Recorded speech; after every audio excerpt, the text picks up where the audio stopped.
Banjir yang meluas menyebabkan lebih dari 1.500 jiwa terpaksa mengungsi di Kecamatan Pauh, Kota Padang, Sumatera Barat. Ada 7 titik pengungsian dengan perincian 3 titik di Kelurahan Kapalokoto, 2 titik di Kelurahan Cupak Tangah, dan 3 titik pengungsian di Kelurahan Lambuang Bukit. Untuk posko utama penanganan korban terdampak berada di SD Negeri 02 Cupak Tangah. Selain sebagai titik pengungsian, di posko utama juga ada layanan pemeriksaan kesehatan untuk korban terdampak. Tidak hanya di Kecamatan Pauh, saudara, banjir susulan juga dilaporkan terjadi di Kecamatan Koto Tangah dan juga Nanggalo.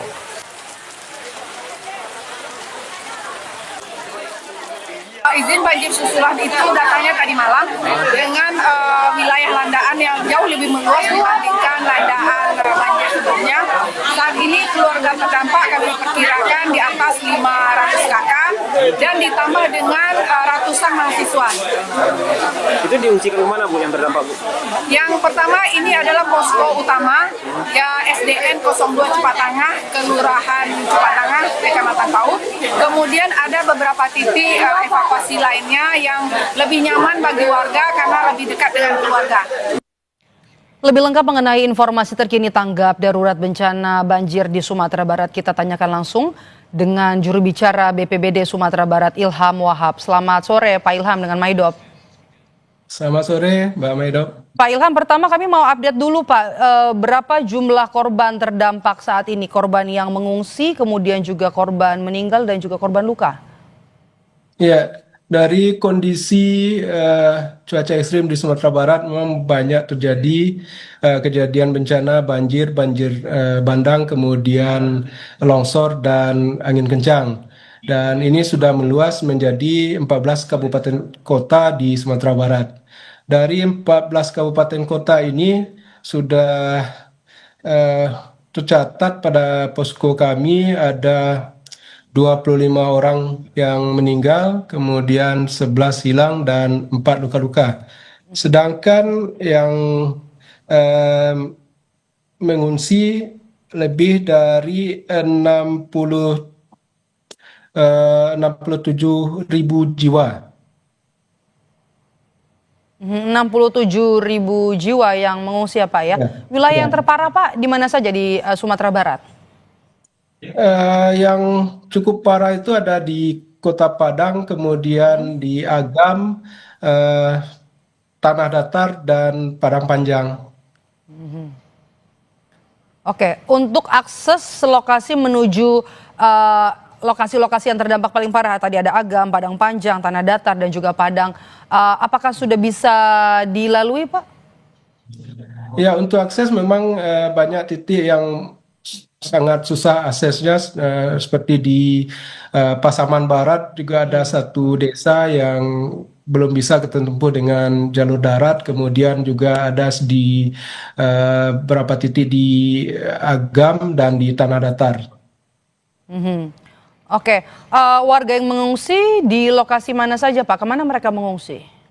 Jadi kita memang untuk pengungsian di daerah setempat kita utamakan untuk menggunakan fasilitas gedung pemerintah atau sekolah, dan juga kalau bisa menumpang ke tempat keluarga. Tapi kalau itu tidak bisa, baru kita tempatkan di tenda-tenda pengungsian yang memang sudah disediakan. Di lokasi terparah 4 tadi ya, Agam, Padang Panjang, Tanah Datar, Padang, semua warga sudah dievakuasi Pak? Atau ada yang bertahan?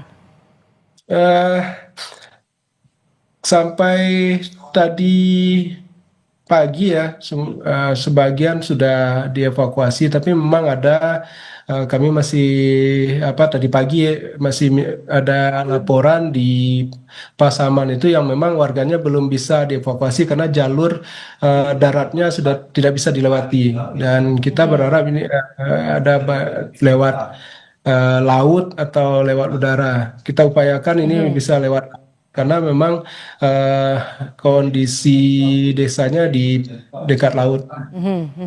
Oke, kalau sampai saat ini yang masih terjadi banjir yang paling tinggi dan juga paling parah Pak masih di 4 daerah ini ya Pak ya? Kalau untuk banjirnya, karena memang di Sumatera Barat banjir setelah hujannya reda banjirnya juga langsung surut. Tapi yang sekarang tinggal itu dampak material yang dibawa air seperti Oke. lumpur, kayu-kayuan dan lain-lain itu yang menyulitkan juga ada banyak terjadi longsoran Mhm. eh, yang membuat jalan tidak bisa dilewati. Oke, akses ada yang terputus ya Pak ya akibat longsor ini ya. Ya.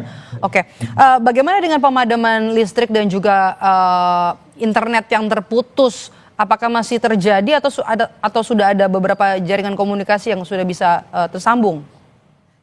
Ya, untuk di daerah-daerah yang terdampak parah memang ada yang listrik dan internetnya mati, tapi tidak semuanya. Sebagian juga sudah ada yang kembali pulih. Demikian.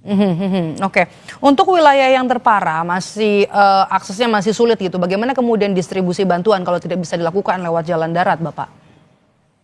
Ya, itu juga kita sedang bagaimana upaya agar bantuan ini segera sampai kepada masyarakat karena ini sudah hari kedua mereka terisolir. Mudah-mudahan ini segera dapat dan tentu yang di darat pun tetap mengupayakan sebisa mungkin bisa dilewati lagi dan direncanakan memang segera akan diupayakan untuk lewat laut kalau bisa. 67.000 jiwa terdampak dari bencana banjir di Sumatera Barat. Bantuan apa yang paling dibutuhkan saat ini oleh warga? Untuk bantuan tentu kebutuhan mendesak seperti alas tidur, kemudian selimut, pakaian, kebutuhan bayi, kemudian hygiene kit, eh, kemudian kebutuhan-kebutuhan khusus untuk kewanitaan itu juga dibutuhkan karena ini sudah hari keempat ini untuk persediaannya sudah semakin habis. Mhm. Ini kan kendala juga yang akan terus tantangan untuk warga yang ada di pengungsian, terutama untuk daerah yang masih terjadi pemadaman listrik adalah ketika malam hari, Pak. Tidak ada penerangan, kemudian juga putus komunikasi. Apa kemudian koordinasi dengan pemerintah agar mereka bisa mendapatkan distribusi bantuan, kemudian juga ada di lokasi yang aman? Iya, jadi alhamdulillah ini baru tadi mendarat satu Hercules membawa bantuan dari pemerintah pusat, untuk bantuan presiden. Juga di dalamnya ada genset, ada tenda, ada beras juga. Ini sedang kita dropping ke posko untuk didata di daerah-daerah mana yang bisa segera kita distribusikan. Mhm. Oke, status tanggap darurat mulai diberlakukan ya Pak. Dari kapan sampai kapan nanti Pak?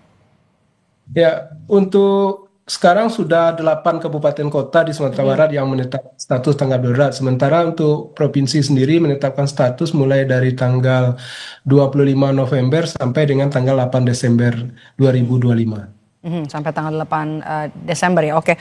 Bagaimana kemudian untuk koordinasi ini kan bantuan terus mengalir, kemudian juga bantuan untuk SAR juga tadi kami dapat informasi dari Bengkulu. Koordinasinya seperti apa agar bisa lebih cepat turun ke lapangan? Karena kan kita sama-sama tahu ya Pak, banjir kemudian juga masih merendam sejumlah daerah, arusnya juga masih cukup deras, kemudian juga potensi hujan juga masih ada di depan mata. Apa kemudian strategi untuk hari-hari ke depannya Pak? Ya, karena sudah ada posko utama yang sudah didirikan, yang sekarang dari kantor BPBD awalnya sudah digeser lagi ke kantor gubernur karena supaya tempatnya lebih luas. Kemudian ini koordinasi dengan TNI, Polri juga sangat-sangat mendukung sekali untuk upaya penanggulangan bencana ini. Tentu ini akan lebih membantu sekali untuk segera melakukan upaya baik pencarian dan penyelamatan juga dari Basarnas ini luar biasa dan direncanakan heli Basarnas hari ini sudah tiba di Padang. Tentu ini akan sangat membantu lagi untuk distribusi bantuan dan juga untuk upaya evakuasi. Oke, bantuan kan informasi dari pemerintah pusat sudah diterbangkan dibawa oleh 4 pesawat pagi hari ini menuju ke Sumatera Barat, Sumatera Utara dan Aceh. Untuk di Sumatera Barat sudah tiba? Sudah bisa didistribusikan, Pak? Ya, untuk Sumatera Barat sudah sampai, sudah mendarat dan sekarang sedang sedang penurunan barang. Tentu akan di loading lagi ke gudang dan segera dibuat rencana distribusinya. Oke, distribusinya ya Bapak. Baik, terima kasih sudah bergabung bersama kami Ilham Wahab, juru bicara BPBD Sumatera Barat. Semoga nanti bisa segera tuntas bencana ini dan juga pemerintah benar-benar bisa serius untuk bisa menangani semua warga yang terdampak. Ada 67.000 jiwa yang terdampak bencana banjir di Sumatera Barat. Terima kasih Pak Ilham, sehat selalu. Terima kasih. Dan saudara,